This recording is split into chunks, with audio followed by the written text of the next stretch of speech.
ஒரு சிறிய அழகான கிராமம். பசுமை வயல்கள் சூழ்ந்த அந்த ஊர் சில மாதங்களாக வறட்சியில் வாடியது. மழை இல்லை, நீர் இல்லை, மக்களின் மனதில் நம்பிக்கை கூட இல்லை.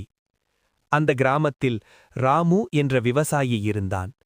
அவன் மிகவும் ஏழை. ஆனால் அவன் இதயத்தில் இருந்த செல்வம், அது அம்மன் மீது கொண்ட பக்தி.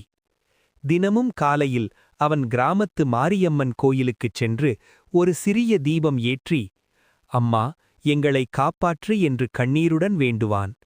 கிராம மக்கள் சிலர் அவனை பார்த்து சிரித்தார்கள். இந்த பூஜையெல்லாம் மழையை வரவைக்குமா என்று கேலி செய்தார்கள். ஆனால் ராமு ஒருபோதும் மனம் தளரவில்லை. ஒரு இரவு அவன் கனவில் ஒரு பிரகாசமான ஒளி தோன்றியது. அந்த ஒளியில் அமர்ந்திருந்தாள் மாரியம்மன். கருணை நிறைந்த கண்கள், அன்பு பொங்கும் முகம். குழந்தா, என்றாள் அவள் மென்மையான குரலில். நாளை கிராம மக்களை ஒன்றாக சேர்த்து ஒற்றுமையுடன் பூஜை செய். நம்பிக்கை இருந்தால் அருள் பொழியும். அடுத்த நாள் ராமு கிராம மக்களை அழைத்தான். ஆரம்பத்தில் யாரும் நம்பவில்லை. ஆனால் இறுதியில் அனைவரும் சேர்ந்து கோவிலில் நின்று ஒரே மனதுடன் அம்மனை வேண்டினர்.